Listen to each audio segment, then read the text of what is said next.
Good afternoon, and welcome to the June 12th, 2019 Council Work Session. We have an adjusted agenda to pick up on the boards and commissions that we delayed until this week because we had such a long night on Monday. So I think with that, I'm going to turn it over to Betty to start at the top. Betty, the top of the list. The Budget Committee. Yeah, the Budget Committee, right. Okay. Move to reappoint John Jasper to the Budget Committee for a 3-year term beginning July 1st, 2019 and ending on June 30th, 2022. Second. Any discussion, comments? All in favor? 1, 2, 3, 4, 5, 6, 7. Okay. Congratulations. Okay. John Move to reappoint Ryan Moore to the Budget Committee for a 3-year term beginning July 1st, 2019 and ending on June 30th, 2022. Second. Any comments, discussion? Okay. All in favor of Ryan Moore? 1, 2, 3, 4, 5, 6, 7. Okay, that's great. Move to appoint Randall Groves to the Budget Committee for an unexpired term ending on June 20th, 2021. Second. Any comments, discussion? All right, all in favor? 1, 2, 3, 4, 5, 6, 7, 8. Excellent. Okay. Oh, we got 8 now. Move to appoint Pamela Reber to the Budget Committee for an unexpired term ending on June 30th, 2020. Second. Okay, yes, I have Chris, then Claire, then Alan. And Jennifer, did you have your hand up? No. Okay, Chris, take it away. Move to substitute Catherine Ryan. Second. Okay.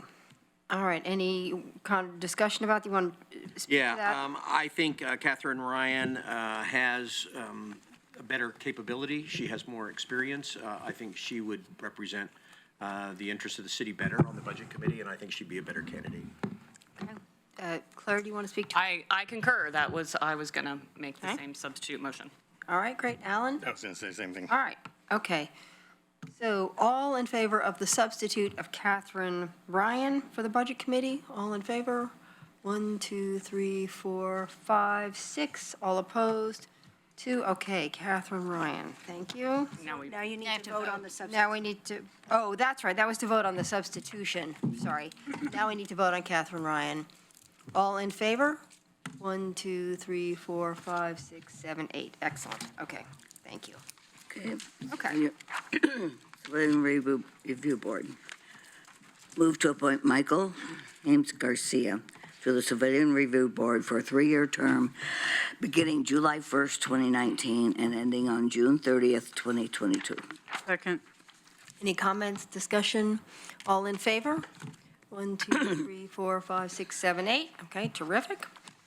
Move to appoint, I'm not sure how to pronounce this, but Awab Al-Ro Oh, wait, okay. to the Civilian Review Board for an unexpired term ending on June 30th, 2020. Second.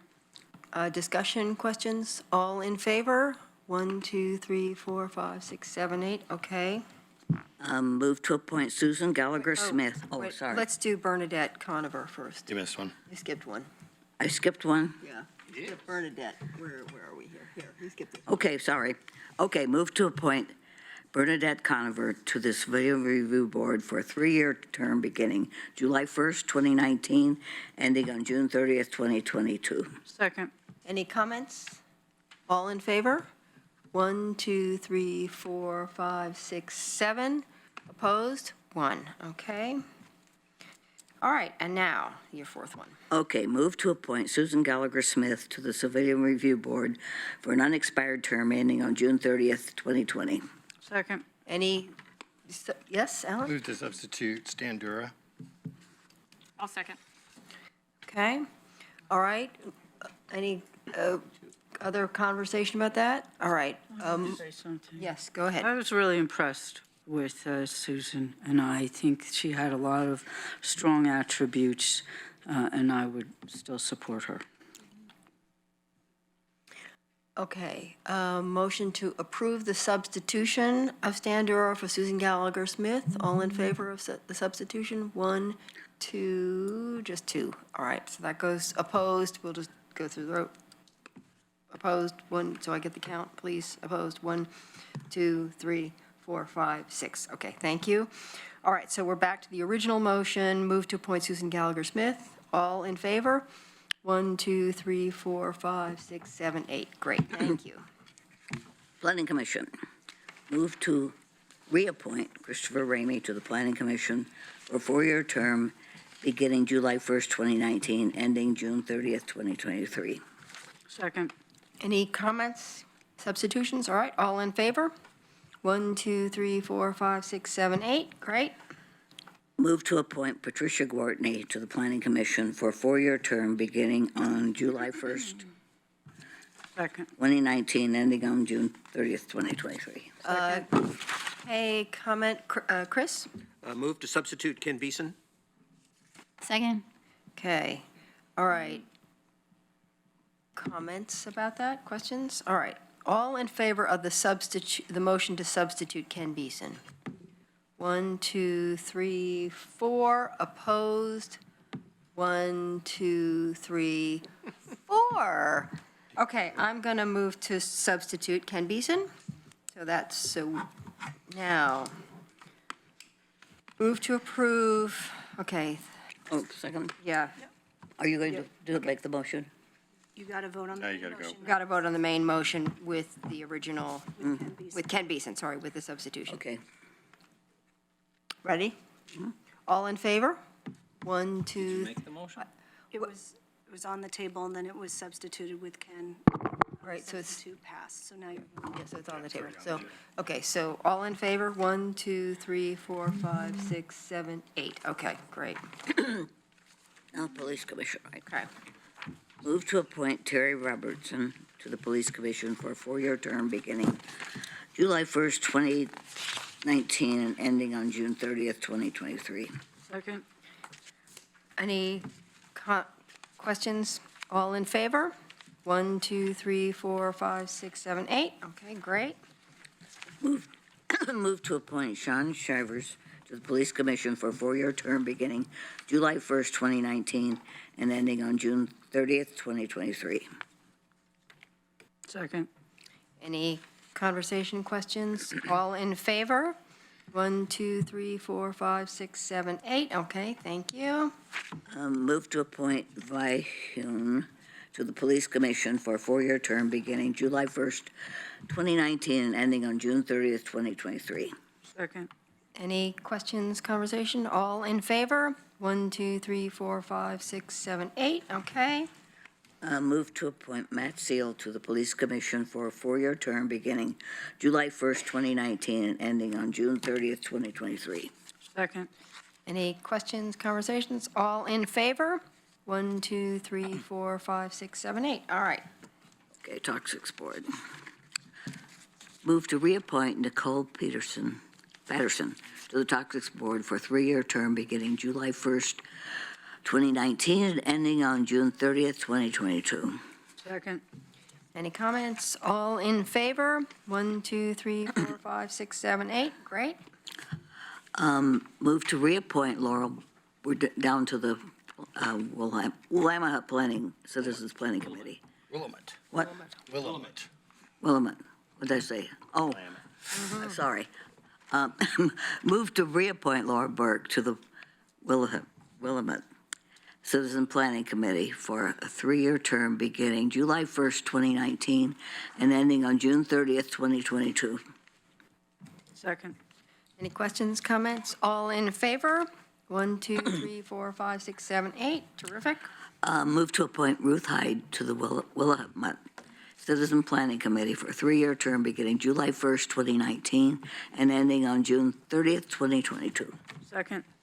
Any comments? All in favor? 1, 2, 3, 4, 5, 6, 7, 8. Excellent. Okay. That is terrific. That's the end of it, right? That's all of it. Okay, well done. Thank you and congratulations. I don't know if anyone's in the room to hear that, but, okay. Update on equity and contracting. Thank you, Mayor. So we're joined at the table today by Vicki Silvers and Abby Alway from our finance team, and wanted to remind people that Counselor Evans, a couple of years ago, initiated this work in trying to improve the equity and contracting program, and they have taken it, I believe, to the next level and are here to provide an update today. And I'll turn it over to Abby. Thank you. All right, good afternoon, Mayor and Council. So as mentioned, I'm Abby Oye. I'm the Equity and Contracting Program Coordinator within the Central Services Department. Vicki Silvers, our Assistant Finance Director. Today, I'd really like to share just a brief update on the program, taking a look at this sort of initial phase, a little overview of that, where we're at now, and then what we're doing in the program now to help prepare the city for the future around equity practices. So, program overview here. The Equity and Contracting Program came to be in about 2016, again, out of direct council action, as mentioned, with the idea of taking a look at supplier accessibility to working with the city, in particular for businesses that are considered historically underutilized or registered with the state of Oregon as a disadvantaged business enterprise through their state office of the Certification Office for Business Inclusion and Diversity. And the acronym for that office is COBID. So we refer to these businesses as being COBID certified businesses. And they can be certified as a women business enterprise, emerging small business, minority business enterprise, or service veteran disabled business enterprise. The Equity and Contracting Program is housed in the Purchasing Office, but though its name would imply otherwise, it's not specifically focused on contracting. Instead, the program is a little more focused on being a liaison to the business community and helping to make some connections between the business community and those at the city who have responsibility and sort of direct power about making some purchasing choices. Really what the program's trying to do is making sure that our city's interface with the business community is one about access and trust, and is helping to convey the city's values around social equity, collaboration, and innovation. So what's been done? This is sort of our initial phase, roughly between 2016 to 2018. This phase was really all about research and relationships. It was about starting a program, getting an understanding for what resources were out there, what needed to be created, what was available, and really what was our program mission going to be. Highlights in this phase include the development of the Contracting Alliance for Diversity and Equity, acronymed CADE. And our city manager actually asked the program to find an opportunity to be a leader in the region around equity practices. So in response, the program developed this professional feedback group. And it's for professionals that are in procurement interested in establishing best practices for the region. Around equity and public purchasing. The EIC program facilitates this group, but we have really active participants from groups like LTD, Lane County, City of Springfield, ODOT, Office of Civil Rights, as well as the University of Oregon, among others in the region. In addition, our collaborations with agencies at the state level and in the Portland metro area have been really crucial to helping us develop our best practices and enhance the program overall. Another focus of this phase was around engagement with suppliers, really to gain a better understanding of where suppliers are coming from, whether it's working with the city or any barriers or accessibility issues they have working sort of local government understanding issues in general. So this engagement occurred in both small scale but large scale as well, with our largest effort being the vendor open house in spring of 2017, followed by the supplier summit in 2018. And these were great opportunities for the city to start to make some direct conversations with suppliers, actually having some one-on-one conversations. It was a great opportunity to share information, but really to glean information from the supplier community. And I think one of the biggest benefits of those events was that we made ourselves available, and that can go a really long way to building some trust and interest in the program. Also in this phase was the beginning of our data collection. Around how the city is utilizing COBID certified businesses. In order to do better, we needed to know how we were doing now. And so we started by taking a look at formal solicitations And these can be loosely described as sort of the bigger projects, the ones that have a bigger scope of work and that have some requirements on how they're advertised to the supplier community. And also, most importantly, they pass through the purchasing office. So we had some established methods for collecting data already. So using information from PeopleSoft and from ORPIN, which is the Oregon Procurement Information Network, which is where the city advertises our formal solicitations, we were able to craft a pretty good picture around how the city was utilizing COVID certified businesses within that particular large purchasing threshold. But what it illuminated for us was that we were missing a big part of that story because we were missing the suppliers that we work with on a smaller scale. We found that while most of the actual money was being spent in those bigger formal solicitations, but the actual quantity of purchases that the city makes are in a lower purchasing threshold. And those purchases don't necessarily always pass through the purchasing office. So that kind of allowed us to think about moving into phase 2 of the program. And phase 2 is where we're at now. We've had about one fiscal year. We're heading into our sort of second fiscal year of this phase. And it's really about enhancing our data collection methods, as well as continuing our engagement and education around equity practices at the city. Last year, we began by implementing a couple reporting tools to help us round out that data story. One was to help us capture more information on who is available and responding in terms of suppliers when we're out seeking quotes for those types of purchases where quotes are required. And another was around gaining some information on our subcontractor supplier teams, where trying to gain some information about their COVID certified status, where previously that information may have only been reported on the prime and not on the subcontractors. In addition to data collection, there's now also a requirement in this last year to ask for a quote from, or to seek a quote from a COVID certified business when seeking quotes is required. And of course, when there is a COVID certified business in the supplier pool that is, that meets the project needs. So as you can imagine, that's a lot of change to business practice in the organization. So to roll out these new requirements, the Equity and Contracting Program has been working very closely, hand in hand with the purchasing office to meet with internal customers in both large and small groups, starting at leadership and working our way through the organization to help educate around these new requirements. And to date, we've met with 400 staff. And the work continues. We continue these engagements. Externally, we are engaging and collaborating a lot with the Chamber of Commerce, with all those CADE member agencies I mentioned, as well as state resource groups, local resource groups, and local businesses to start working on and developing some opportunities for education and outreach within our community about what it means to work with local government, what it means to work with the city, what it means to be COVID certified, sort of what's in it for them as well as for all the other public procurement agencies. So it's hard to know exactly what equity is going to look like at the city, at least equity and contracting at the city in the future.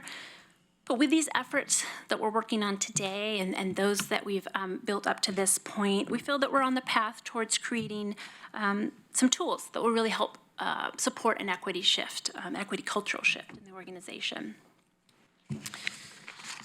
Looking just sort of a little bit about what the future phase might mean, it is our intention that this shift will lead us towards a more innovative, competitive, and equitable marketplace for our community. We envision that this phase would include an increased understanding of how to engage suppliers, an increase in direct conversations with suppliers, an increase in the quantity and diversity of the suppliers that respond to the city's projects. We'd also look to this phase to see an increase in the overall state-run COVID certified supplier pool so that we have a bigger pool, so that there always is a supplier that is COVID certified and meets the project needs. And then we're also looking to this phase to include consistent data reporting so that we can have a baseline, have a real good, clean understanding of how the city is utilizing these COVID certified suppliers so that we can make some informed equity choices moving forward. So coming full circle on this council-initiated program, I'd just like to wrap up my talk today with just a few thoughts on the value of the equity and contracting program. As I mentioned, the program is really about being a connection between the city and the business community. It's about access. It's about making a process easier or more understood. It might be about making an opportunity more known, or it simply might be about making ourselves at the city more accessible. That access helps build trust in our community, and in turn, that the city is a partner in the process and would like to be engaged. Personally, it's a privilege to be in a position where I can help connect the dots for a supplier who might be interested in expanding into the local government marketplace but not quite sure where to begin, to be able to hand them my card and say, I'm your contact, I can help be your foot in the door, and I can help be the friendly face of government, if you will. I think that effort is really a supporting pillar into helping to change the story that any data might report in the future. So, thank you for your time today, and I'd be happy to answer any questions about the work with the equity and contracting program. Thank you so much. Do we have questions, Claire? Yeah, thank you. This is good work. I wish it was moving a little more quickly. It seems like a long timeline to me, and I guess I don't believe that when, council kind of initiated this and asked you guys to carry it out, that we set any kind of metric goals for it. And I'm wondering if you've developed internal metric goals for, you're going to enhance data collection methods, and then what are your goals for what that means in terms of outcomes? So that's what I'd like to hear more about, if you've got something along those lines. Sure. So I can say at this point, we haven't set metric goals because we don't have enough data yet to feel confident about where our current baseline is. And so that's how we're rounding out that data collection method to hopefully gather enough where going forward, we say, okay, this is where we're at. Now we can make some educated choices about where we really want to be. And so is the hope that, maybe beginning in 2020, you've kind of got that baseline, and then you can start to create measurements to say, we've engaged these many suppliers under the COVID, and we've actually then, done business with this many under the COVID, those kinds of benchmarks? Yes, we have some data for FY18. We're getting more data in for FY19, which ends shortly, and one more year of data will helpfully. Our goal is that we would have enough to say this is where we're at in those aspects. Okay, great, thank you. Yeah. Any other questions from council? Alan? Yeah, this is good work. I wish you were going a little faster, but I think the resources thrown at it are sitting right there. So that might have something to do with it. Appreciated the presentation and the one pager. That was helpful. I understand what minority and women business enterprises are and disabled veteran businesses, but what's an emerging small business? So how do we qualify that? Yeah, so the State of Oregon's office helps put all the qualifiers on that. And it has to do with basically their average income over a 3-year period. If it's below a certain threshold, they can qualify as an emerging small business. And they have 2 different thresholds, one for construction companies because they tend to bring more, and then one for basically everybody else. And that is the one certification that actually has an expiration on it. Every other is, if you've certified as a minority business enterprise, you are a minority business enterprise for the life of you owning that business. But the emerging small business one can expire, and they'll check on that. I mean, that's the hope, right? That your business That sort makes of sense. You can't expires. be emerging forever. Yeah. That wouldn't make it. Okay, thank you. It's about the journey. Yeah, and I would. It's also Where are you going? the one race and gender neutral designation there as well. So, that they. Well, it means to be a minority business enterprise, there's a race qualifier. To be a women business enterprise, there's a gender qualifier. To be emerging small business, there's neither. Oh, yeah, okay. Right, makes sense. Thank you. I just have a sort of a general comment. I would just love to hear sort of anecdotally, recognizing that you're still gathering data. Just could you characterize some of the, I'll get to you, some of the barriers and opportunities that you you learned anecdotally. I mean, you talked to 400 staff, you reached out to a lot of businesses. What did they say? You know, if they were not realizing, or they didn't recognize there was a point of contact, or what were the? I think the biggest thing I hear is sort of shock and surprise that the city would even buy what they're selling, that the city was even a possibility as sort of a marketplace for them. And then that's a common perception that local government in general would, because we buy a lot of things, and even broader, just within our region, we buy even more sort of regionally in local government. So that's the biggest thing. And then the next is, well, okay, then how do I sell what I have to the city? And so that's helping. Sometimes that's helping them find the resources to sort of develop their business plan, and sometimes it's like, oh, you're going to want to talk to this person. I'd say there's also some perceptions that, that it's kind of scary to work with government, that there's a lot of rules, and they're not sure where to find any information or how to get their foot in the door. So that's where my position has been really helpful there, of sort of helping dispel that. Internally, some of the things, it's more of a, more just an education understanding sort of internally about that a small business doesn't mean an unqualified business, that it's just that there are opportunities, that the city makes purchases at such a varied scale, that there are a lot of opportunities where we can engage more small businesses or COVID certified businesses without compromising any quality for a project, or so there are a lot of opportunities there. And so it's internally helping to educate folks more on what those opportunities are. Oh, that sounds great. Actually. That sounds really productive. So good. Thank you for that. Yeah, Mike. Thank you. The mayor touched on one of my questions, which is that the premise for the idea of underrepresented, to me, seems to say that there are some folks who face a disadvantage to someone else who might be more privileged in their experience. And I believe that to be the case in Minneapolis. So it seems like the best time, the best effort in this work would be used at removing barriers. And so I heard the mayor ask that question. Can you tell me about any specific barriers that you are working to remove? Sure. So access to a person to talk to is one big barrier. So that's whether it's presenting myself as that person or helping to make direct connections. Another barrier that comes up a lot is around insurance requirements that the city has. There's a lot of, whether it's confusion or concern about our thresholds and how that might feel like that rules out a small business from competing.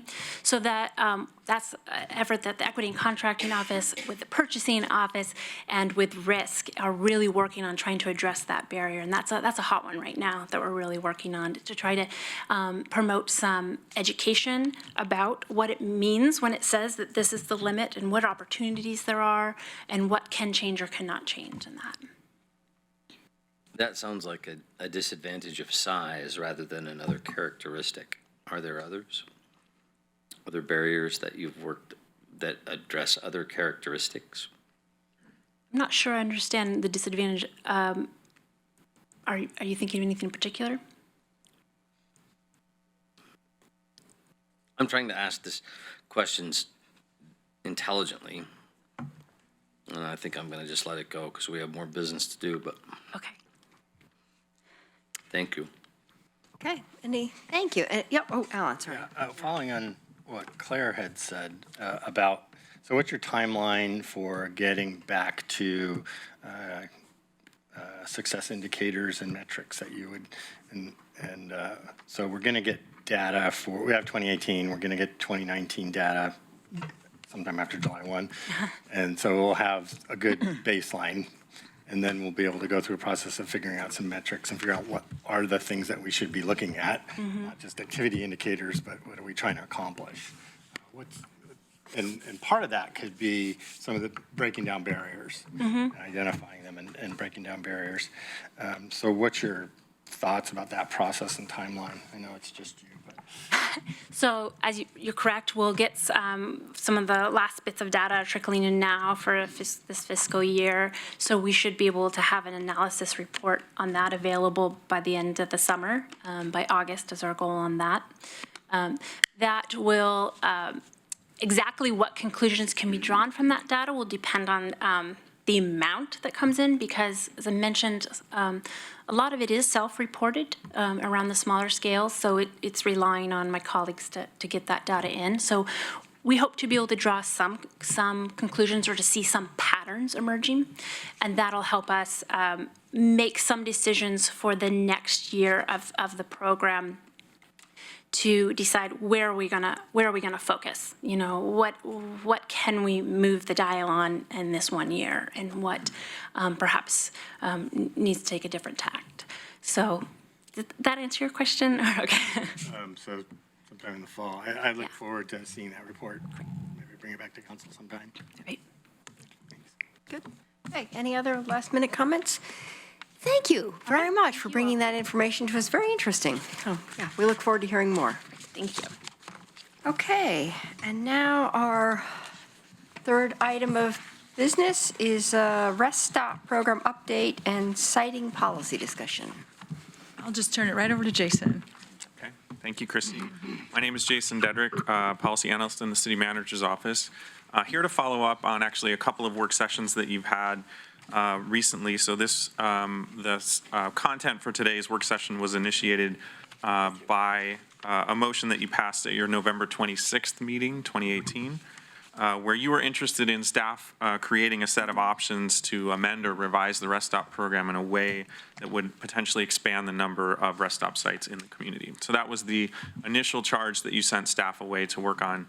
We were back again in January, I believe, with a set of options to consider. You had some good discussion around what options you had sort of a little more interest in pursuing. And so what we are following up with today is a series of 4 options for you to potentially take action on that would potentially increase the number of rest stops in the community. So I'll briefly run through those options. I'm really not going to do a lot of sort of update on the Rest Stop program in general. We've done that actually the last 2 times we've been here. Really just going to sort of cut right to the information that you have and the options that you have in front of you, and then leave time for you to have that discussion. Let me turn this on. Okay, so again, I mentioned there are 4 items that staff have brought back to you for consideration. These are summarized in attachment A. I'll also touch on them briefly up here on the screen. So the first one is related to the city's involvement in services and funding related to rest stop sites. So the current criteria states that entities other than the city can provide services such as trash and restrooms or other management of the site. That entities other than the city provide those services, and that it be at no cost to the city.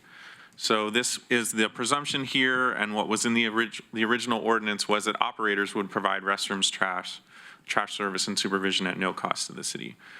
This is noteworthy because we do have some community safety bridge funding that might be available, and that providing some of that funding for some of these services to help with that might actually either improve existing rest stops or allow for expansion of the number of rest stops.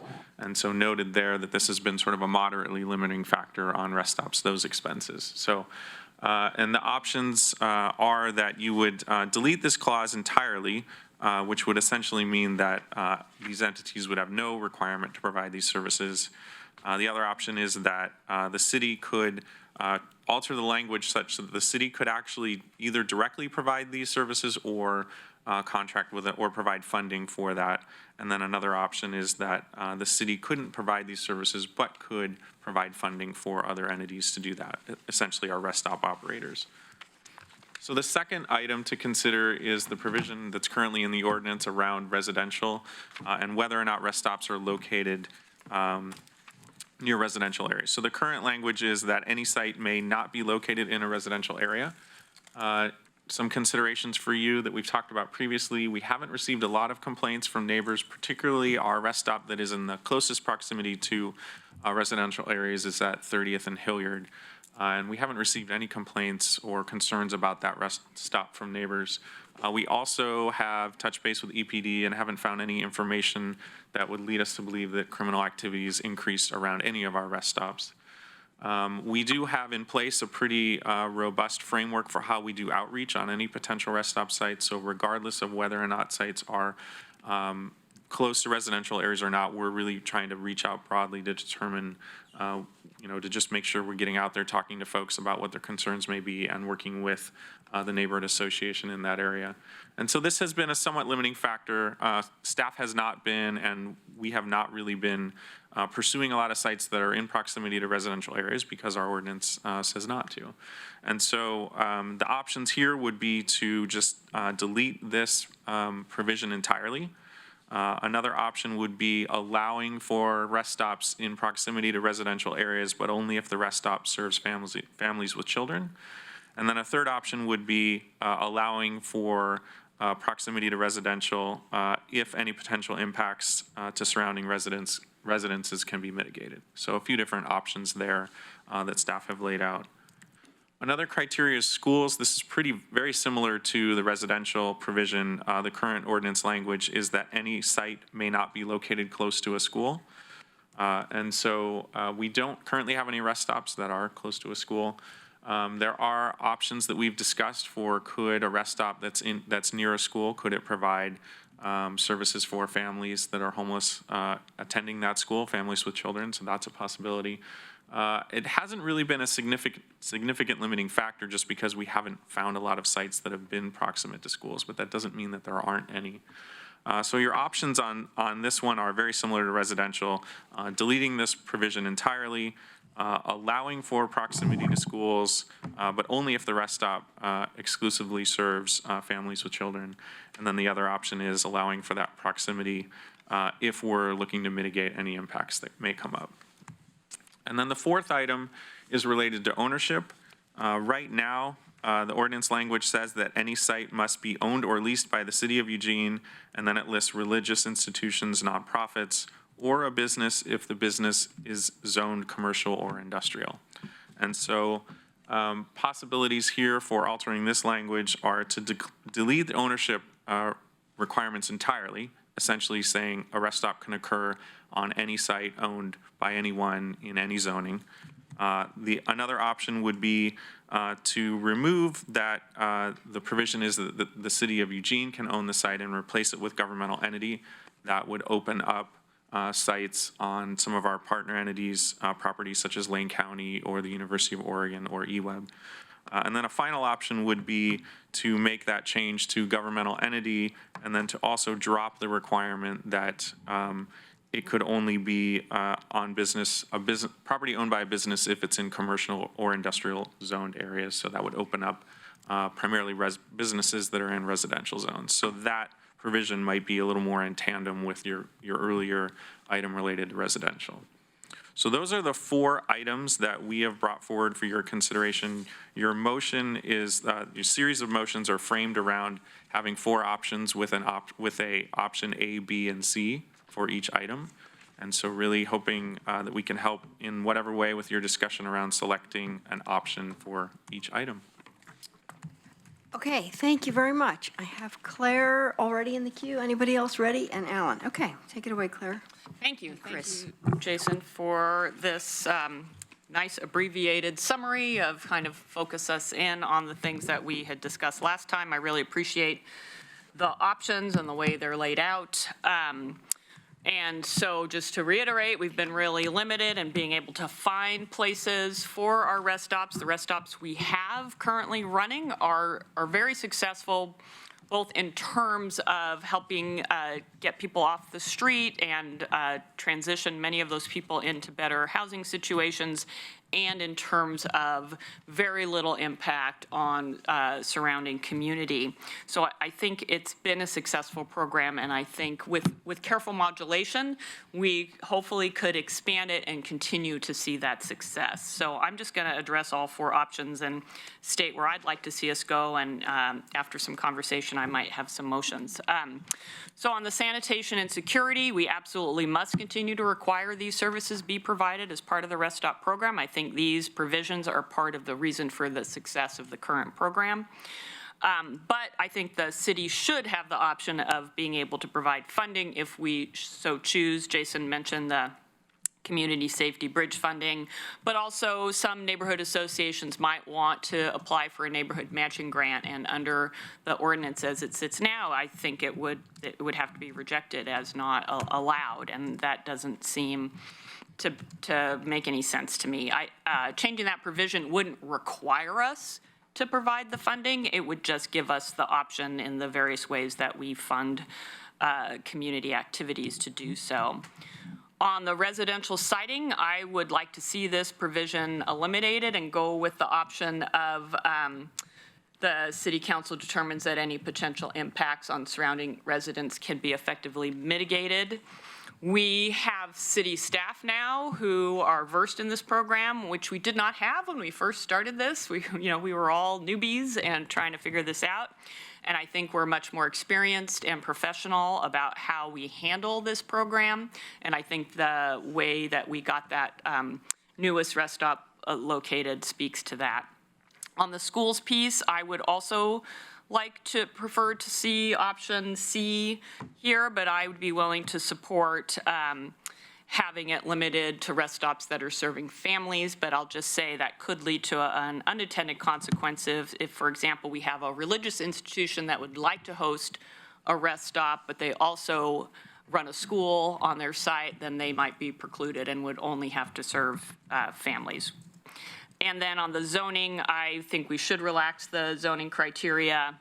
And I think if we modify that, relax that, and then modify the other options, we will hopefully find more locations that we could site rest stops. Okay, great, thank you. Alan? Yeah, when I made the motion for rest stops so many years ago, I thought by now we'd have a lot more than we do. I think we have 4. And I thought we'd have a heck of a lot more than we do now. I think the reason we don't is twofold. One is perception, and one is the rules. On the perception part, I don't think the perception of the rest stops matches the reality. The reality of the rest stops is that they are very good neighbors. They do not cause problems. The people that live there are good neighbors, and they're actually in a lot of instances an asset to the area because they go around, do things in the neighborhood and clean up and do other kinds of things. The one down on 20 on Patterson by around 33rd, a friend of mine owns a business across the street, and one of the guys from the rest stop went over there and built all these cairns that he was going to do in his rock garden, and he thought it was cool. He didn't know who did it, and finally he figured it out. But so, anecdotal things like that are kind of the story that we need to get out, as well as that these really are and how they actually operate. Because I think the perception about I don't want these in my neighborhood doesn't match what really happens. And so the more we can get that out. So question one is, what are we doing about telling the story and getting that word out? Some of our work last year was to work on the handbook for neighborhood associations because they were saying, hey, we're interested in having a site in our neighborhood. Give us the tools that we need to help do that. So that was really our primary effort, was to try to enlist our neighborhood associations in getting involved in discussions around outreach, but also about siting to maybe surface sites that they're aware of because it's their neighborhood. I would say that was probably our primary effort. We, of course, have our website where we talk about the rest stop, but we haven't really done, I guess what you would call an active marketing campaign to the community around finding rest stops. In part, it's because there are a lot of criteria, there are a lot of sites that work or don't work based on various provisions. And so by putting together the handbook, it really tried to highlight, hey, you can't just sort of come up with a site. There are really a lot of things that need to be considered. So, and some of those considerations do narrow the pool of possible sites. So that's been one of those reasons. Yeah, I would hope that we would think about how we can tell the story better. Maybe there's various venues that the city has an opportunity to use that have no cost or very low cost, and so that we could tell the story better and maybe correct some of the misperceptions that people have about this program. The second one is the rules, and I very much appreciated Claire bringing the motion up a long time ago about adding flexibility to this, which led to this process, which I like. I think that we have handcuffed ourselves in being able to pick sites and with some of the rules that we have. And I think moving towards these is a good idea. I think most of the option Cs for 2, 3, and 4 are where I'm at. On option 1, the difference between option B and option C is that in option B, it strikes that the garbage, toilets, and supervision other than the city provided gets struck. And so the difference being that in option B, more people could provide it than just the city could provide it. And in option C, only other people can provide it. Yeah, probably the way that would work is option B would be the city could provide directly. And other people. Right. And then option C would only, the city could not provide directly, but could allocate funding to entities, other entities to do that. Right. So that's the difference. Option B actually gives us more flexibility. Correct. Yeah, okay, so in that case, I think that would be my lone B, the rest, I'd go with C. All right, Chris. Thank you. I really appreciate the report. I think it's great when you proceed cautiously when you begin, but by checking back in is your opportunity to make changes as you've learned more. So I think this is exactly the right process. For me, the baseline for evaluating these is the whole issue of a rest stop versus unregulated camping.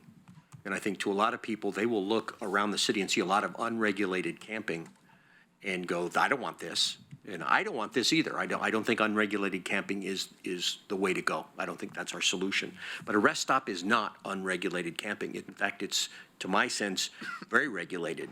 It's contained. It has control over who gets in and how they behave. And so we're really at a notion of, does a rest stop contain bad people committing bad behavior?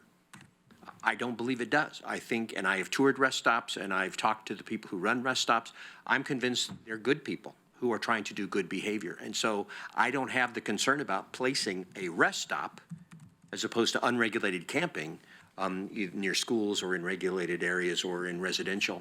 And I can't tell you whether the people in unregulated camping situations are bad people, but I can tell you there's a lot of bad behavior going on. People told us on Monday night about having to pick up syringes and drug deals and other kinds of things like that. And so I think we need to continue to be forceful in our enforcement of the bad behavior that's going on in unregulated camping. But that's a whole separate conversation from the one we have today. And so when I look at these options in the context of rest stops, I do think we need to ease up because they've proven themselves to be a workable, viable model and a good alternative to unregulated camping. So with regard to item 2, yeah, I think option C with mitigation is the way to go because mitigation is a key word for me. I think if you can mitigate the concerns, then there's no reason why you shouldn't do that. And the same is true with number 3. If you can mitigate the concerns, then I don't see a reason why that also couldn't be a viable option. With regard to number 4, I also support the C option. I think that could be an unnecessary burden. I think you still provide oversight, and these are rest stops after all. But as Alan was talking about with option B or C, I kind of looking and weighing both back and forth, but I could probably go for B as being the option that provides us greater flexibility, knowing that all of these are still going to be under the watchful eye of the city. Okay, thank you. Mike? Thank you, Mayor. For me, the challenge with this is that the original suggestion of rest stops, the original definition of what a rest stop was, is not, to my way of thinking, what they've become. They have become more camps than a rest stop. And I guess just to be direct, I would urge us not to lift in any way our criteria for residential neighborhoods and schools. I think lifting those is a horrible idea. The thing that I will tell you is you can educate all day long, You can try to educate people as much as you'd like to your way of thinking. But there's quite a lot of folks you're not going to educate into having a different opinion. And I was at the Santa Clara Community Organization meeting when they had a discussion of 3 stalls for car camping on an empty lot in a residential area. And the 300 to 400 people who showed up, and the screaming in that room, and the anger in that room. And I mean, you can educate trying to get people to hold your point of view as much as you like. And there's a lot of folks that won't. And I think it's an unnecessary conflict that we're creating when we do that. I don't believe you're going to educate someone enough people into holding a different point of view that you can eliminate what will be an unfortunate amount of conflict. Now, I would tend to agree with you that we haven't seen with many of the rest stops the same kind of behavior that we see in illegal camps. I agree entirely with you. Because that bad behavior is to a degree moderated. But there's just as many people in homes who are willing to evidence bad behavior towards folks they don't want there. And I think it's not a good idea for us to force this into residential and school-related areas. I think the level of conflict that we will see won't help the problem. So I'll vote against that option. Okay, Betty. I'm on the verge of agreeing partially with Mike again. I don't know what to do about that. I don't either, Betty, but I like it. I hope we're going to, if we have motions, if we vote, I hope we're doing these separately instead of as a group. But I hear different things from what Alan hears, I guess. I've heard of increased vandalism and definitely increased garbage and unsightly things left around the rest stops. Not everywhere, but a lot of people are afraid to say anything because it makes them sound intolerant of different kinds of people. And I'm concerned about the permanence of them. We seem to have shifted from talking about shelters to talking about permanent rest stops. And I think what we need is transitional places for people until they can get into long-term housing. We really should be focusing on single-room occupancy and inexpensive housing, which would be single-room occupancy for probably. And I don't like to think that we're setting up permanent camps where people will live forever. I would not want to relax the part about residential areas. Schools possibly, if it was people who were going to those schools. But I don't know, I want to think about each one separately. As for the city contributing financially, that's a different thing from running it. I don't think the city should get in the business of taking care of. We need restrooms downtown. We need restrooms for people, but taking care of restrooms and garbage for camps, I have reservations. Thank you. Okay, Jennifer. Thank you. Thank you for the report, Jason. And I like the way this is all laid out in these grids. It was very helpful. I'm in favor of more flexibility, not because I'm ready to rush and stick a rest stop next to a school or in a residential area, but because I've seen folks in the neighborhoods who are looking for these sites and they really feel handcuffed by the regulations. They just need more flexibility to be able to consider more options as they whittle those down to the sites that their neighbors are going to be able to support. If you can only find one site in your neighborhood, that isn't much of a discussion. But if you can find 4 or 5 or 6 different sites, you can start to have those conversations about what would be the impacts of this one and what would be the impacts of that. And right now, you really can't have those conversations because of all the rules that we have placed on them. And I trust our residents to be able to have these conversations and figure out what's going to work for their neighborhoods, because not all neighborhoods are the same. I know for myself, it's mostly residential. If we can't put a site next to a residential area, well, we're pretty much done with our conversation. We can't even start to have those discussions. And we may not find a site, but we need a place to start. So I am very much in favor. For the first one, probably the B, and then I like the ones where you have this ability, if you can effectively mitigate. I think that's good language for 2 and 3, and then also the option C for number 4. I did have a quick question. I was speaking with a business owner recently who felt that the Rest Stop program, they saw a very positive impact from them going into neighborhoods, and they had some property that might work for a rest stop, but I know we've discussed maybe some possible incentives to doing that, and I'm wondering if your team has discussed that at all. I'm not sure that we have discussed anything in terms of incentives. I think a lot of what we have reached out to, or businesses have reached out to us around, has been information and clarification.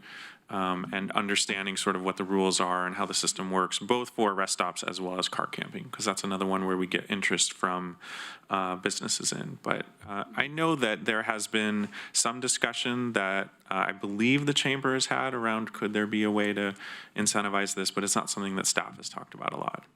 Okay. Do you plan to have those discussions, or? I think anything is on the table in terms of the stated goal that you have conveyed to us, which is to expand the number of rest stops. We want to have, the more tools we have available to do that, the higher the likelihood there is of expanding. So, Right. I don't know the feasibility, but it was something that they were particularly interested in. Not that they were looking for a huge amount of incentives, but they're specifically interested, like, could there be a possible tax break for the time that they would allow the rest stop to be on their property or something like that. Thank you. Okay, Emily. Thank you.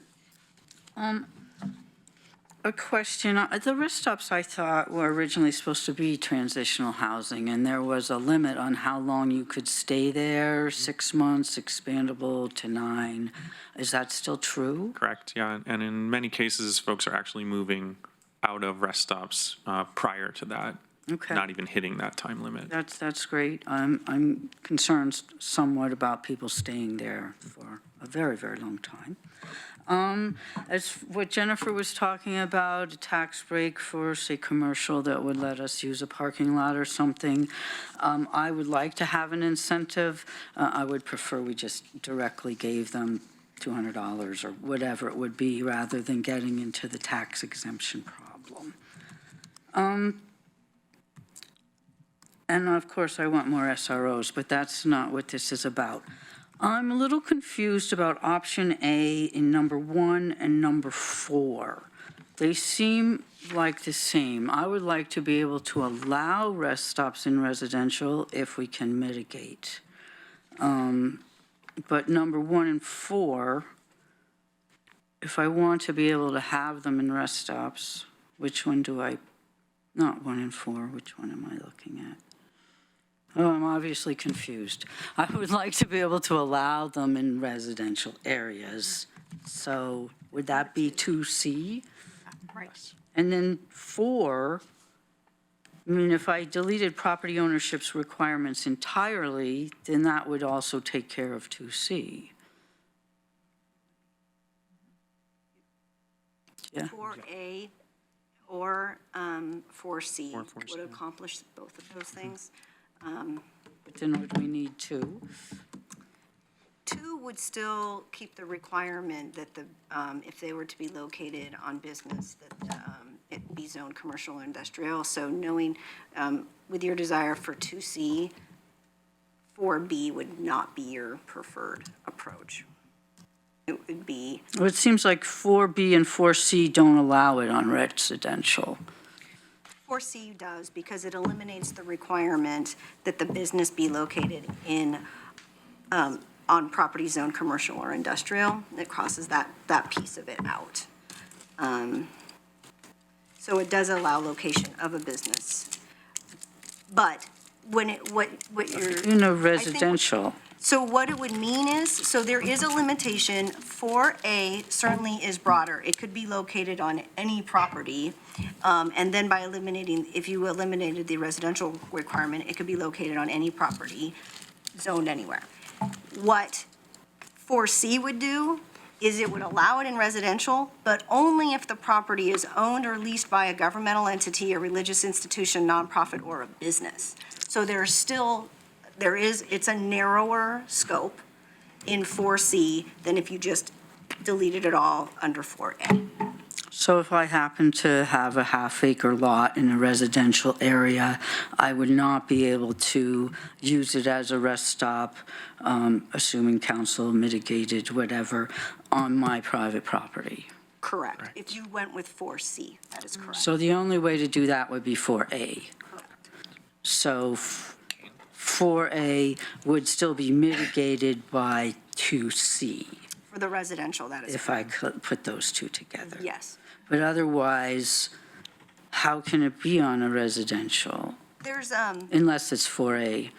There's nonprofit organizations that have own property in residentially zoned areas. I mean, some of these have property that is within residential areas. I mean, there's churches, that religious institutions, governmental entities, they have property within, that is located in a residential area. So you could have 2C and 4C.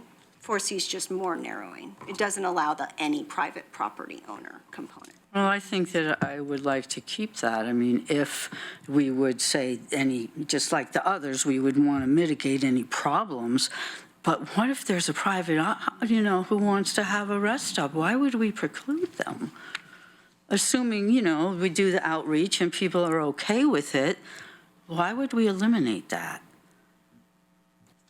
So I would like 4A just to be able to include any property that the surrounding area doesn't have a meltdown about, and that we are willing to mitigate any meltdown potentials. I don't want to take that away from us, even though I don't know of one. We haven't looked because it hasn't been a possibility. So by taking that away, it would open up all properties with, taking care of schools and residences.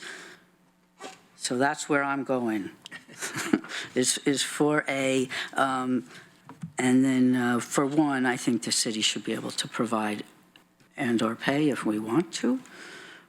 So I guess I'm 1C, 2C, 3C, and 4A. Okay, let me get that. 1C. You're actually, you're 1B. You're 1B. You're 1B. Oh, okay, thank you. You're 1B. I'm glad you're looking out All for right, me. you're 1B. 2C. Aren't we doing these separately? We are, Yes. but I'm keeping a tally because it's going to help me know where we are to vote. Okay. All right.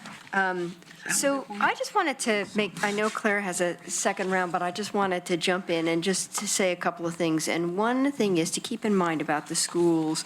We have had some conversations with the 4J school about whether there might be an opportunity for a rest stop restricted to families near a school. And, that would be done in conjunction with the school and with that school community and those families. So I just keep that in mind, that there's a possibility for a really nice coordination of efforts that would serve families, sending children to a specific school, being able to live near that school. So that's one reason to sort of keep that criterion a little bit more open. I'll get back to you. And I'll get back to you. And then the other thing I appreciate Emily's comments, because I wanted to remind everyone that even though the locations of the rest stops are permanent, the residents are not permanent. And so we are establishing these sites that allow people to rotate through and to move on to more transitional housing. This is truly a rest stop. They come through for 6 months or so, and then they stabilize and they're able to move on. And that was my understanding, the intent of council was to create that kind of spot. The third thing I want to mention is just remind everyone of the difference between a rest stop and car camping. And so some of the outrage at Santa Clara was really about a car camping site. They ultimately found a different site with families for that.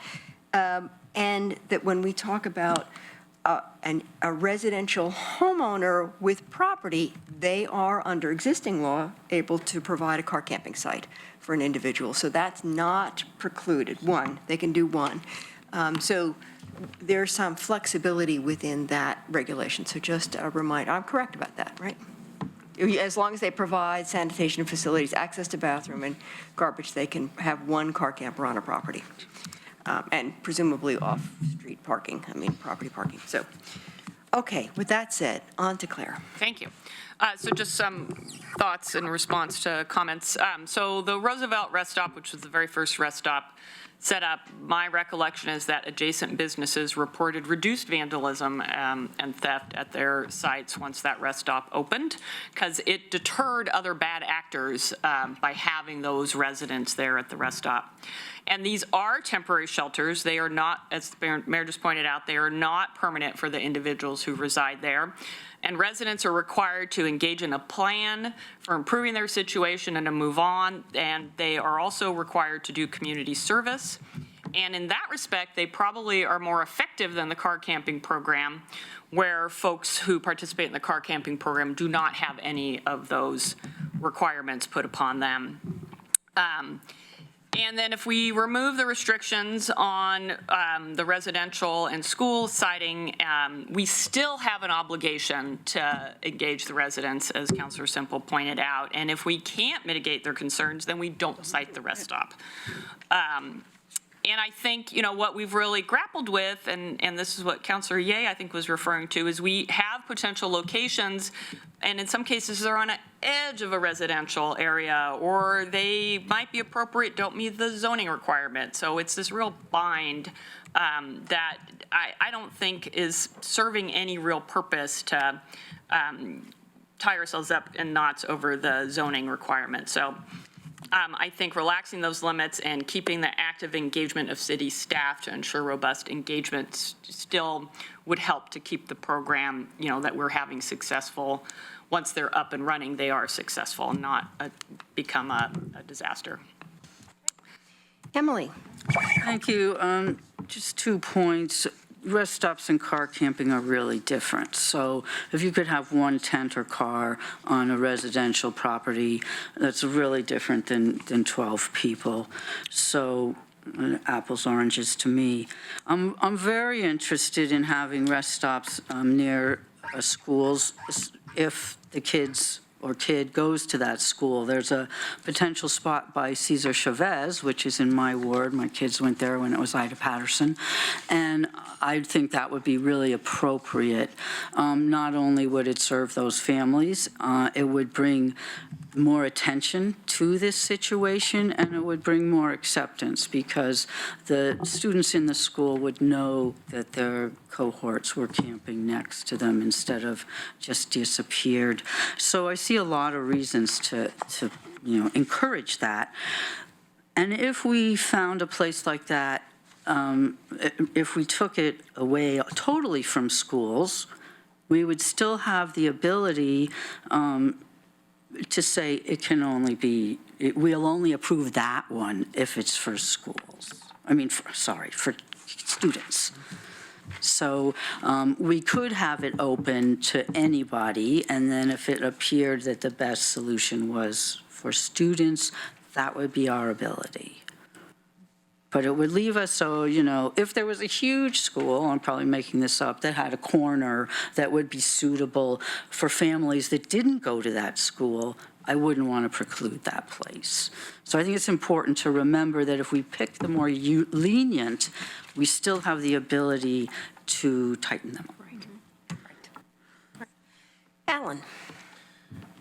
Yeah, I too am interested in relaxing it, the deciding criteria around schools. because it's more family-friendly, a policy. The other day, I was listening to Representative Fahey, and she said in her district, in the Bethel district, 12% of the students in the district were homeless. 12%, that's hundreds of kids. In 4J, I think it's thousands of kids. So having a policy that allows us to have walking distance potentially could alleviate some of that. It's not going to solve it, but it certainly can help. And as Emily and other folks have said, with 2C and 3C, we still, if you can't mitigate it, we don't cite it. So it's not just a blanket. It still has to have some thought and process behind it and approval by the council. 4A, Emily, you bring up a good point. Maybe, Jason, you could refresh our memory. What was the initial reason we precluded private property of individual landowners versus just having it be city-owned or church or nonprofit or business? Can't say that I know. Catherine, do you happen to know? I was thinking about that as this discussion was going, and I don't know other than it possibly is, because right now, there's a requirement that they have insurance and that there are a number of, through the administrative rule processes, requirements for the rest stop operators. And so the thought might have been just a private property owner generally wouldn't be able to meet those other sets of things that were necessary to have. But that's something we certainly could easily find and bring back to you as part of, if this goes to a public hearing, we certainly could provide that information to you. We can just pull the old minutes and get that information for you. Yeah, I was trying to think of that too, and recalling the conversation, I think we just kind of gravitated there. We didn't really have a conversation about whether or not it should be private individual landowners. I think because it was, the model at the time was, there were requirements to deal with the providers of the rest stop and the operators and the insurance and all, and it kind of got complicated. So having an entity deal with it was easier than an individual, but I'm not so sure that that's actually true anymore. If an individual wanted to pull that off, I don't really have a problem with that. The other component to that. I think times have changed, and we've gotten these under our belt a little bit more. We understand it better, and so there is a model to be able to do that. I think that part of the limitation was also, this was initially a pilot program. So some of the limitations you see, and I think very likely this one, was all about the fact we were trying to figure out if this was even a possibility. And so you weren't going to have everybody, every piece of property everywhere. It was being piloted. And so what you've done over the years is you've pulled it's not a pilot anymore, but now is when you're going back and looking at those other things that were around it being piloted. So my guess is that's what. So if we adopted 4A, you still have to have the council in a residential area in 2C come back and say, this needs to be mitigated. If it's not adequately mitigated, we're not going to cite it. Correct. Regardless of who owns the property. So actually, I've changed my mind. I think, Emily, a good point. I think I'm now a BCCA guy. Right. BCCA guy, got it. Okay. All right, good. All right, this will be interesting. Okay. Mike? Thank you, Mayor. Please remind me the screening criteria for residents. Here, Reagan, can you comment on that? Reagan has been working with our operators much more closely than I have, and so she will know that better. I think in our administrative rules, we require the operators to have a screening process, but I don't know that we dictate exactly what that looks like. So a lot of them have, we ask them to manage an application. The way that I know they often work is they have an application process and then an interview process, and they maintain wait lists and then require the applicants to check in periodically. But they do go through an interview process with the operator. But we don't have a criminal background check the way we do with like Opportunity Village or something like that, correct? They do, that's up to the operators. There have been times when they did do criminal background checks, and then I believe they always reserve the right, in their agreement with the applicants, they always reserve the right to do a background check or a UA. It's my understanding that in most instances, criminal background check is not done, which is also, again, one of my chief concerns for, especially near schools, but the schools in residential areas, if we're not checking to see how many sex offenders there are, for example, that are amongst the population, then we can't even actually say how many folks we're letting camp near the school who have those records. And that concerns me considerably, but the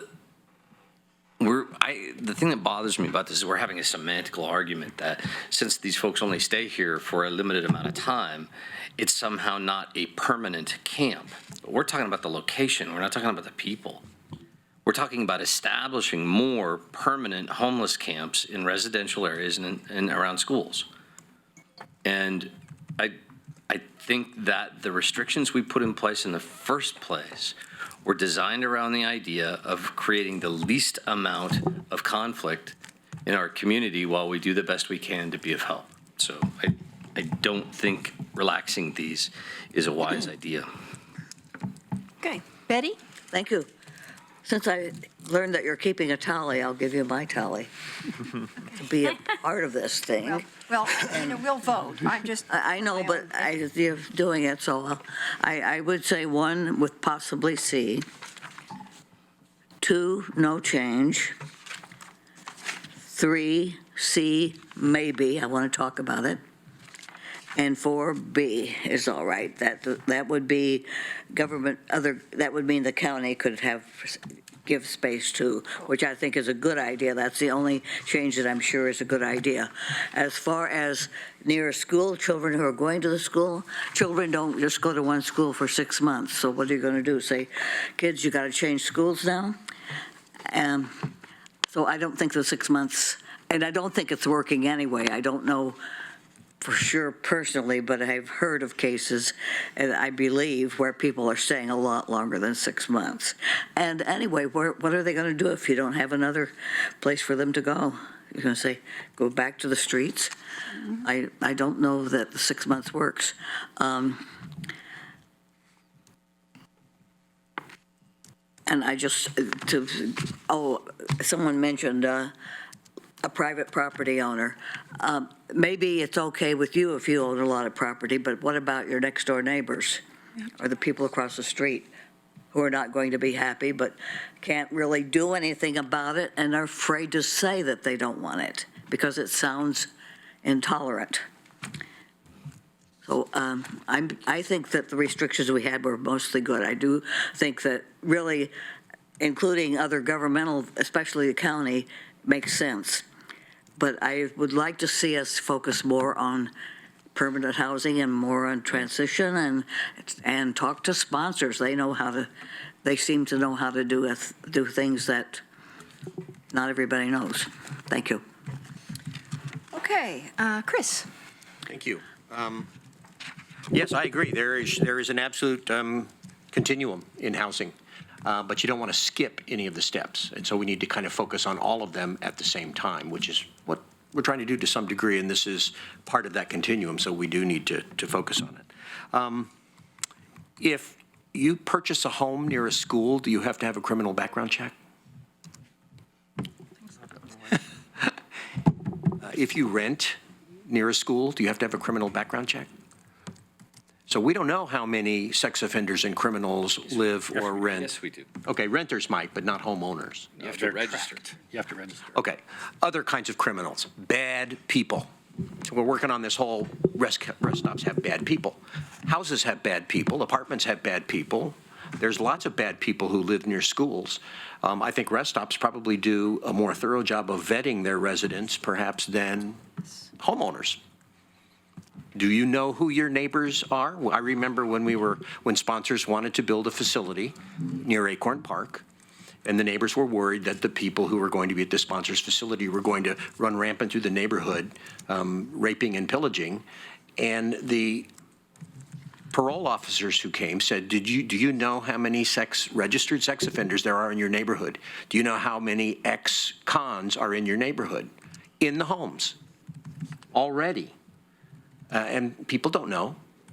So I think the whole notion that rest stops are somehow a haven for bad people while other places aren't is not really valid. So I think if we start saying we don't want rest stops because somehow they're going to put bad people in places where there are already good people, I think is a fallacy. I think regulation is the key. There's always going to be bad people, whether they're in rest stops, homes, or apartments.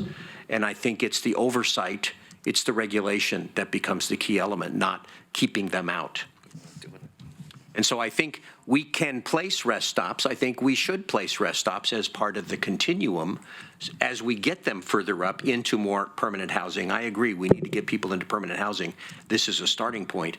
And I think the mitigation and the regulation is the way to address ensuring that we have as good a people as we can in the rest stops and continue to maintain good people in the rest stops who will commit good behavior. And that's why it's not unregulated camping. It's a rest stop. And because it's a rest stop, I'm much more comfortable with providing more flexibility in how and where it can be placed. Oh, can I make a clarification? Oh, yes, real quick? please. I do want to add that for the most recent rest stop site in Southeast Eugene, in agreement with and in the work and communications with the neighborhood association, the operators for that rest stop did include something in their agreement with us that they will conduct background checks, and that two in particular types of prior felonies would not be allowed related to aggravated sexual assault and things like that. So there, that was a case in which an agreement was settled upon to do criminal background checks and disqualify certain offenses. That's good to know. That tool is always available. Jennifer? Yes, I'll make this quick. I just want us to remember that just because you have a criminal record does not make you a bad person. And people make mistakes, situations happen in your life, and sometimes you end up in jail, and then you end up out of jail, and there are a lot of disadvantages to having that be your situation. And pretending that just because that happened to you makes you a bad person, I find very offensive. On a lighter note, I agree with Emily. I would change my vote from 4C to 4A. I think she made a lot of sense, and that would be a more appropriate vote since we have the protections in 2 and 3C to make sure that any effects are mitigated before we make the final decision. Okay. Okay, Emily and then Claire. Thank you, Jennifer. Really concerned that people think once a criminal, always a criminal. I'm sorry, Mike, but it's true. People get punished and they get better. Bad people, it's a straw man argument. I still think that we should have opportunities to people who have come out of punishment. I would rather have people who are rehabilitating, transitioning in a rest stop where they have daily access to services and supervision rather than out on the streets trying to survive without any help, which does lead to recidivism, which is something I'm very concerned about. So we can always do a criminal background check. I agree with that. If we do, you know, the murderers and the sex criminals maybe shouldn't be in that certain situation. But I'm really cautious about not having our transitional housing open to everyone who needs it. As far as the residential-owned property, they don't have to operate it, I assume. They could contract out, or a nonprofit could come and donate for the garbage and the rest, the porta potties. We just need places more than anything else, and then we can work on the rest of it. I had one more thing. And it, just like for the criminals being with services and housed for 6 months by the schools, okay, what if they can't stay there longer than 6 months? It's possible that in that time they have found a place to live. If they were on the street without those services, it's less likely. I'd rather have kids housed for 6 months than 0 months, just like the criminal, ex-criminals, whoever they may be, should also have a chance for that 6 months. So I'm 1B, 2C, 3C, and 4A all the way. Thank you.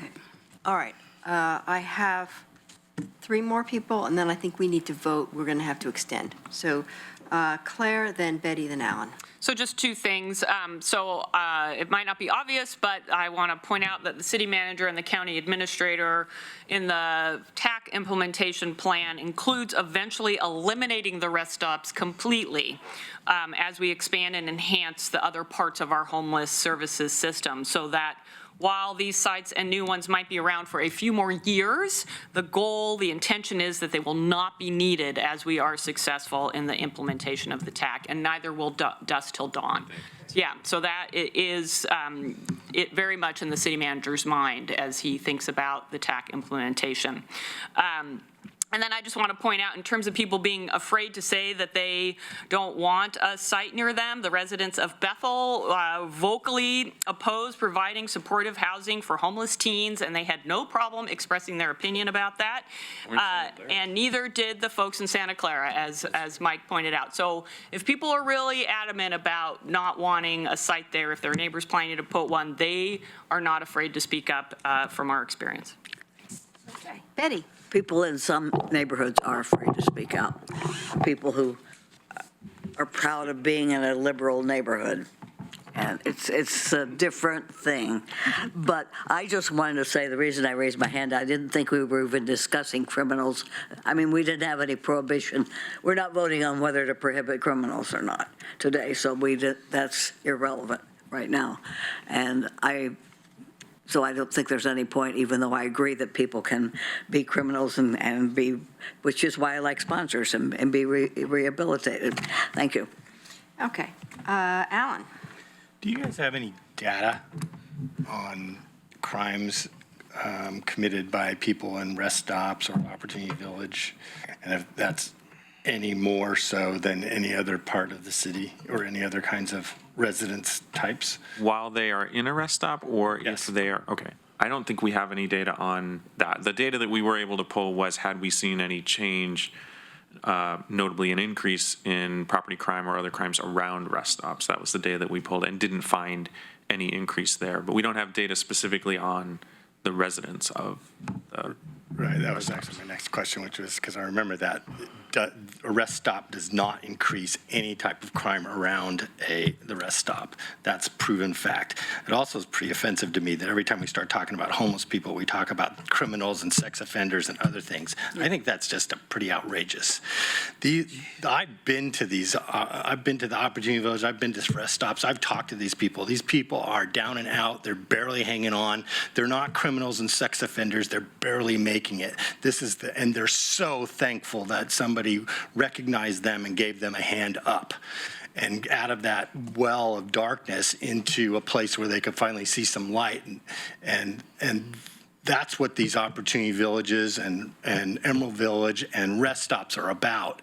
And to people who have this misconception and fear that these people are bad people, that they're going to bring crime and other bad things to their neighborhood, are the same people that, to me, want to have just not see that anymore because it's uncomfortable for them. If they have to recognize it and have to be uncomfortable about it, then that means they have to do something about it. If they can ignore it and not see it, if it just goes away, then they don't have to deal with it. And so I think it's just easier for a lot of people to be able to do that. Not all of them, but I think that those people need to look closely at what their beliefs are around that and their misconceptions around it. So I believe that the people in the rest stops, the ones that I've met, are truly kind people that are good people that just looking for a way to get up. And the statistics are actually stunning. I think the number was 40% of people in rest stops go on to stable housing. So this tool actually works.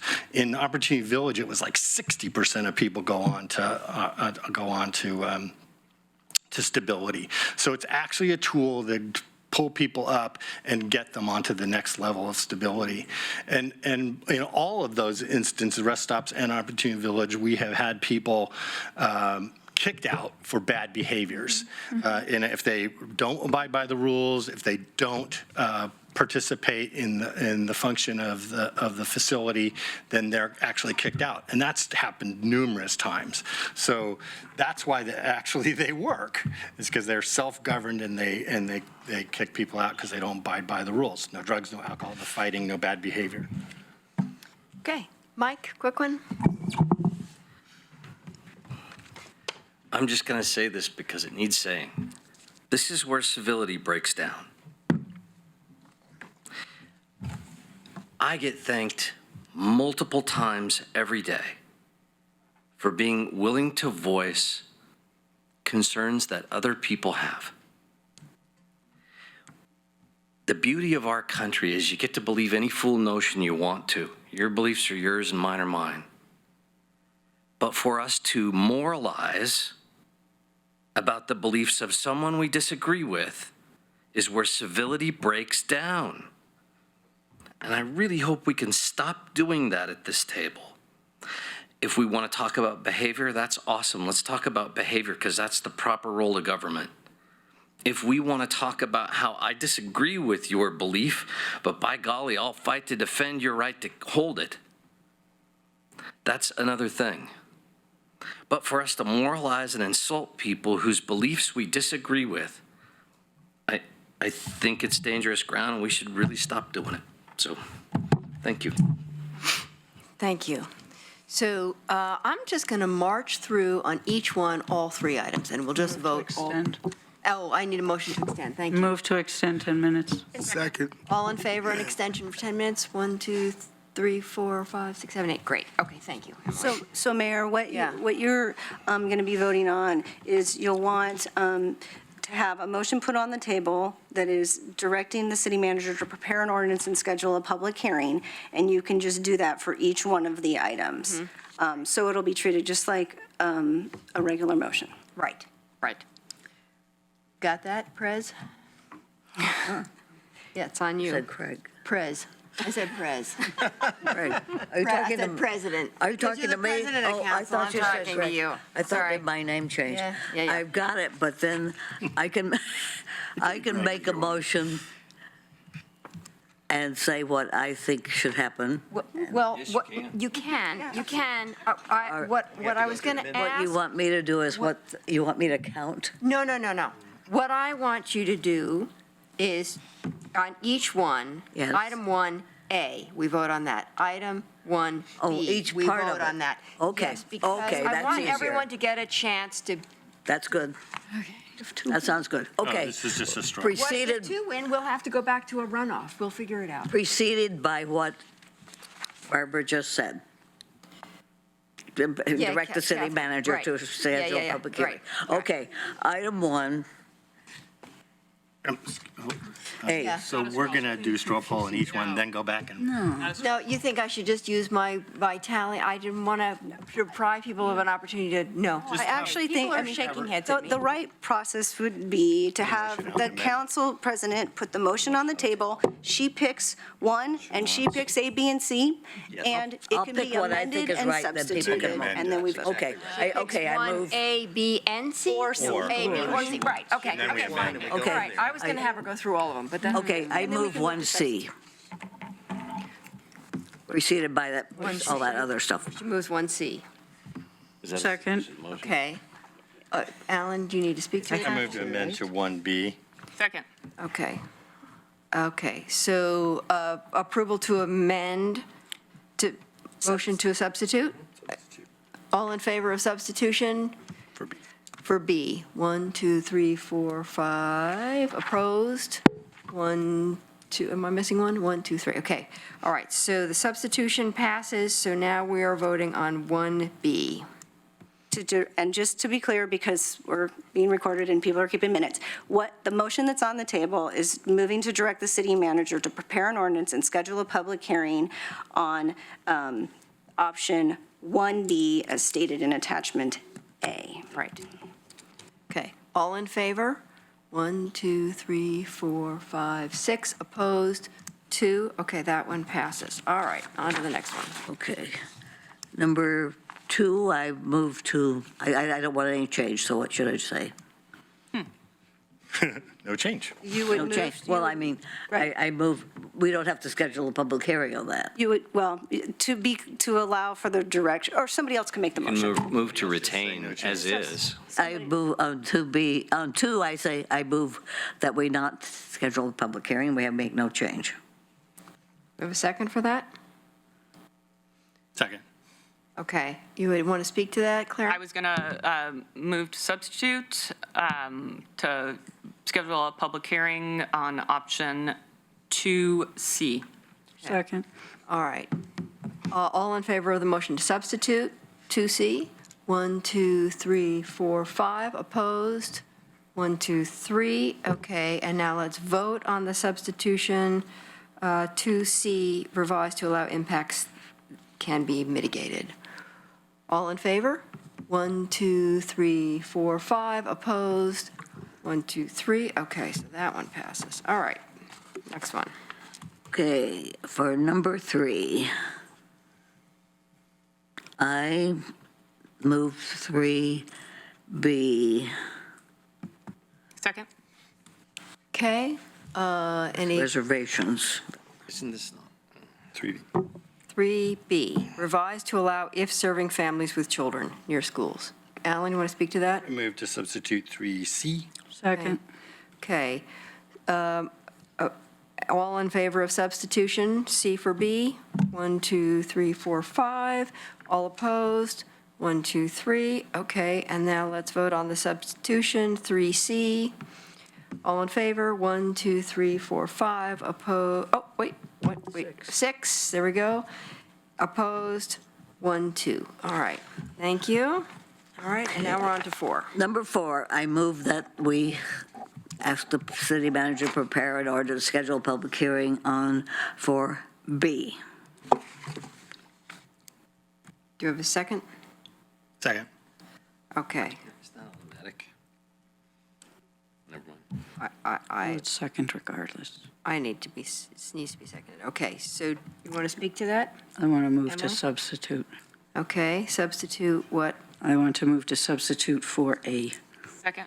Okay. All right, all in favor of substitution for A? 1, 2, 3, 4, 5, 6. All right, that passes. Opposed? 1, 2. All in favor of 4A? 1, 2, 3, 4, 5, 6. Opposed? 1, 2. Okay, that is done. That was very clean. Thank you very much for getting through all that, and we are adjourned.